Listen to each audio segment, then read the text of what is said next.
संतोष गंगवार ने श्रम ब्यूरो आधिकारिक लोगों को किया अनावरण। श्रम और रोजगार राज्य मंत्री संतोष कुमार गंगवार ने श्रम ब्यूरो के आधिकारिक लोगों को अनावरण किया है। यह लोग श्रम ब्यूरो के उन 3 लक्ष्यों यानी सटीकता, वैधता और विश्वसनीयता का भी प्रतिनिधित्व करता है जिसके लिए ब्यूरो प्रयासरत रहता है ताकि गुणवत्ता वाले डेटा का संग्रहण किया जा सके।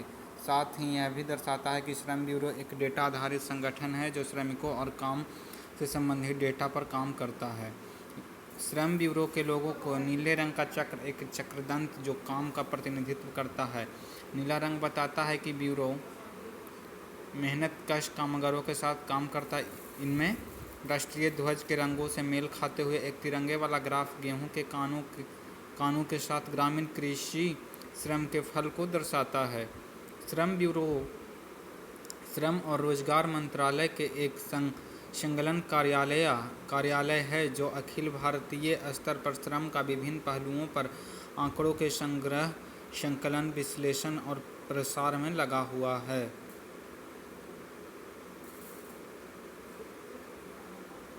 जनजातीय मामलों के मंत्री ने लॉन्च की TRIFED की ट्राई फूड परियोजना। केंद्रीय जनजातीय मामलों के मंत्री अर्जुन मुंडा द्वारा जनजातीय मामलों के मंत्रालय के अंतर्गत आने वाले ट्राइफेड की ट्राई फूड परियोजना के तृतीयक प्रसंस्करण केंद्रों का वर्चुअली लॉन्च किया गया है। ट्राई फूड परियोजना को महाराष्ट्र के रायगढ़ और छत्तीसगढ़ के जगदलपुर में शुरू किया गया है। इस परियोजना से जनजातीय उद्यमशीलता को बढ़ावा देने में मदद मिलने की उम्मीद है।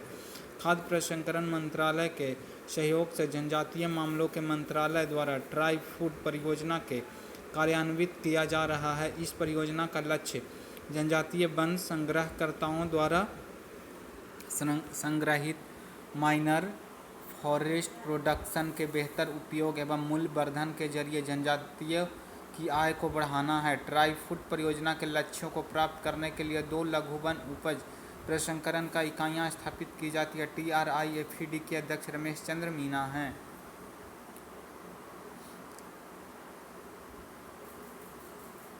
आतंकवाद के पीड़ितों की याद और श्रद्धांजलि देने का अंतर्राष्ट्रीय दिवस 21 अगस्त को होता है।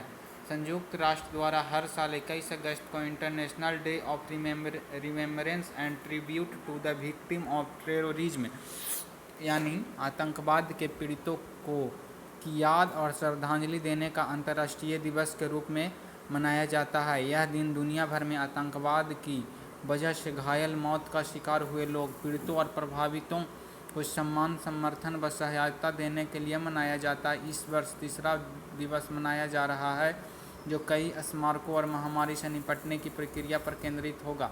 क्योंकि आतंकवाद के पीड़ितों को याद करने और उन्हें सम्मान देने के लिए समय निकालना महत्वपूर्ण है। पीड़ितों को उनके साथ हुए हादसों के बारे में बताने और लोगों को अपने बचने के अनुभव के बारे में बताने के लिए संयुक्त राष्ट्र महासचिव एंटोनियो गुटेरेस की भागीदारी में not forgotten story of remembrance of victims of terrorism पर एक उच्च स्तरीय कार्यक्रम आयोजित किया जाएगा। आतंकवाद के पीड़ितों की याद और श्रद्धांजलि देने का अंतर्राष्ट्रीय दिवस का इतिहास। संयुक्त राष्ट्र महासभा ने 2017 में अपने प्रस्ताव 1772/165 2017 के जरिए 21 अगस्त को दुनिया भर में आतंकवाद की वजह से मौत का शिकार हुए लोगों, पीड़ितों और प्रभावितों को सम्मान, समर्थन व सहायता देने के लिए अंतर्राष्ट्रीय दिवस मनाने का फैसला किया था। इस दिन को पहली बार 2018 में मनाया गया है। गूगल ने भारत में लोगों को नौकरी तलाशने में मदद करने के लिए कॉर्मो जॉब ऐप की लॉन्च की। गूगल ने भारत में कॉर्मो जॉब नाम से अपनी रोजगार एप्लीकेशन लॉन्च की है। यह ऐप लाखों भारतीयों को शुरुआती स्तर की नौकरियां प्राप्त करने में मदद करेगी।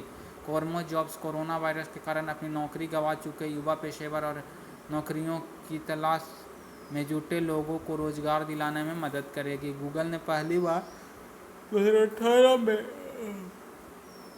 बांग्लादेश में इस रोजगार एप्लीकेशन को लॉन्च किया था और इसके बाद 2019 में इसे इंडोनेशिया में विस्तारित किया गया। गूगल ने 2019 में भारत में इस ऐप का परीक्षण भी किया, लेकिन गूगल पे ऐप पर स्पॉट ब्रांड के तहत जोमैटो और डंजो जैसे कंपनियों के प्लेटफॉर्म पर 2 मिलियन से अधिक नौकरियां पोस्ट की गई थी। इसकी अच्छे नतीजे आने के बाद गूगल अब गूगल पे जॉब स्पॉट को भारत में कोरमो जॉब्स के नाम से पुनः लॉन्च कर दिया। इससे एक स्टैंड अलोन एंड्रॉयड ऐप बना रहा है। गूगल के सीईओ सुंदर पिचाई मुख्यालय कैलिफोर्निया, संयुक्त राज्य अमेरिका है। विश्व वरिष्ठ नागरिकता दिवस 21 अगस्त को मनाया जाता है। वर्ल्ड सीनियर सिटीजन डे हर साल 21 अगस्त को विश्व स्तर पर विश्व वरिष्ठ नागरिक दिवस मनाया जाता है। यह दिवस वृद्ध लोगों को प्रभावित करने वाले मुद्दों के बारे में जागरूकता बढ़ाने, जैसे कि उम्र के साथ गिरते स्वास्थ्य और बुजुर्गों के साथ दुर्व्यवहार और समर्थन, सम्मान और वरिष्ठ नागरिकों की उपलब्धियों को सम्मानित और उन्हें पहचानने के लिए मनाया जाता है। इसके अलावा विश्व वरिष्ठ नागरिक दिवस समाज में वृद्ध लोगों के योगदान को चिन्हित करने के लिए भी मनाया जाता है। विश्व वरिष्ठ नागरिक दिवस का इतिहास। संयुक्त राष्ट्र महासभा द्वारा 14 दिसंबर 1990 को इस दिवस को मनाने का फैसला किया था।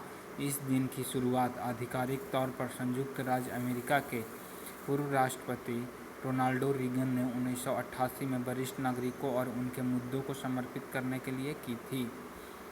स्वच्छ सर्वेक्षण 2020 पुरस्कार का हुआ ऐलान। वर्ष 2020 में स्वच्छ सर्वेक्षण पुरस्कार की घोषणा कर दी गई है, जिसमें इंदौर ने लगातार चौथे वर्ष भारत का सबसे अच्छा शहर होने का अपना दर्ज बनाए रखा है। केंद्रीय मंत्री हरदीप सिंह पुरी ने आवास और शहरी मामलों के मंत्रालय MoUHA द्वारा राष्ट्रीय राजधानी क्षेत्र नई दिल्ली में स्वच्छ महोत्सव के नाम से आयोजित आभासी कार्यक्रम में स्वच्छ सर्वेक्षण 2020 पुरस्कारों के परियोजनाओं की घोषणा की।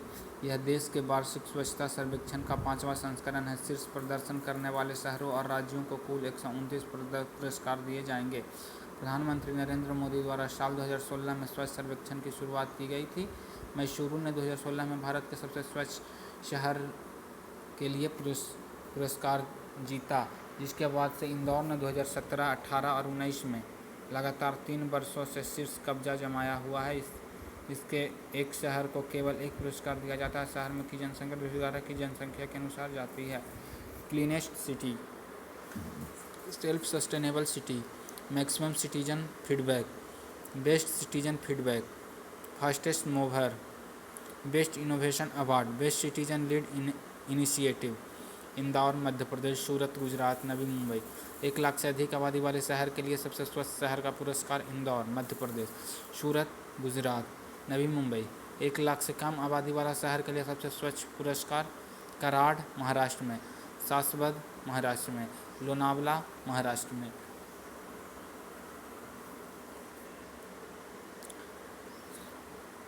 100 से अधिक शहरों वाला सबसे स्वच्छ राज्य छत्तीसगढ़। 100 से कम शहरों वाला सबसे स्वच्छ राज्य झारखंड। सबसे स्वच्छ गंगा शहर वाराणसी उत्तर प्रदेश। शहर के क्षेत्रों को साफ रखने में अधिकतम नागरिक भागीदारी शाहजहांपुर उत्तर प्रदेश। 40 लाख से अधिक आबादी वाला सबसे स्वच्छ मेगा सिटी अहमदाबाद गुजरात। 40 लाख से अधिक आबादी वाले सर्वश्रेष्ठ सेल्फ सस्टेनेबल शहर बेंगलुरु कर्नाटका विजयवाड़ा। स्वच्छता के मामले में सबसे तेज चलने वाला शहर जोधपुर राजस्थान है।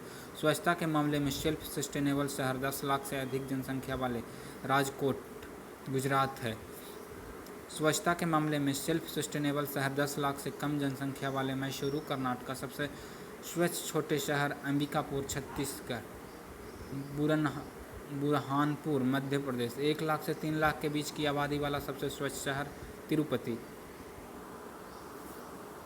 सबसे स्वच्छ राजधानी शहर नई दिल्ली केंद्र शासित प्रदेश नहीं।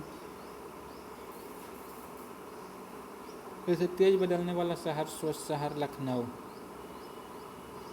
सबसे तेज बदलने वाला सस्टेनेबल स्वच्छ राजधानी शहर भोपाल। सबसे स्वच्छ गंगा शहर कन्नौज उत्तर प्रदेश। चुनार उत्तर प्रदेश। उत्तरी क्षेत्र का सबसे स्वच्छ शहर गंगा घाट। उत्तरी क्षेत्र का सबसे स्वच्छ शहर 25,000 से 50,000 जनसंख्या वाला नवांश शहर पंजाब।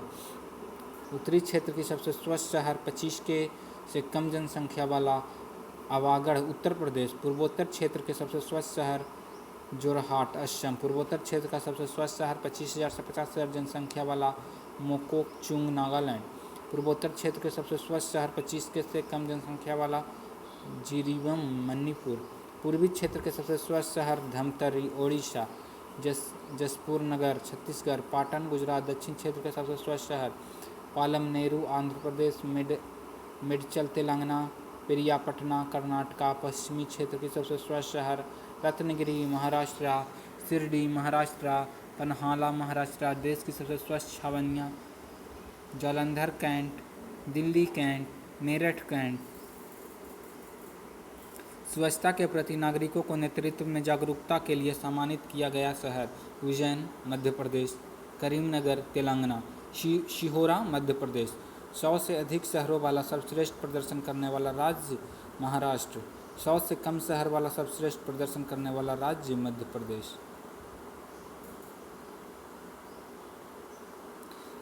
कीथ रोबले लगातार दूसरी बार बने त्रिनिदाद और टोबैगो के पीएम। कीथ रोबेल ने लगातार दूसरी बार 5 साल के कार्यकाल के लिए त्रिनिदाद और टोबैगो गणराज्य के प्रधानमंत्री के रूप में शपथ ली है। वह सत्तारूढ़ पीपुल्स नेशनल मूवमेंट (पीएनएम) के नेता थे। चुनाव परिणाम के अनुसार पीएनएम ने चुनाव कुल 41 सीटों में से 22 सीटें जीती, जबकि पूर्व प्रधानमंत्री कमला प्रसाद विशेषर के नेतृत्व वाले विपक्ष यूनाइटेड नेशनल कांग्रेस की कुल 19 सीटों ही जीत पाई। त्रिनिदाद और टोबैगो राजधानी गणराज्य पोर्ट ऑफ स्पेन। त्रिनिदाद और टोबैगो की मुद्रा त्रिनिदाद और टोबैगो डॉलर। त्रिनिदाद और टोबैगो के राष्ट्रपति गणराज्य पाउला मिया बीकर्स। फ्रांसिस्को एसुए को फिर से बनाया गया इक्वेटोरियल गिनी का प्रधानमंत्री। फ्रांसिस्को पास्कल येगुएट ओबामा एसुए को लगातार तीसरी बार इक्वेटोरियल गिनी गणराज्य का प्रधानमंत्री नियुक्त किया है। इससे पहले एसुए सरकार ने 14 अगस्त 2020 को राष्ट्रपति की आलोचना के बाद राष्ट्रपति तेओडोरो ओबियांग को अपना इस्तीफा सौंप दिया था। आर्थिक समस्या को हल करने के लिए सरकार को भंग कर दिया गया था। फ्रांसिस्को एसुए की पहली बार 23 जून 2016 में इक्वेटोरियल गिनी के प्रधानमंत्री के रूप में नियुक्त किया गया था।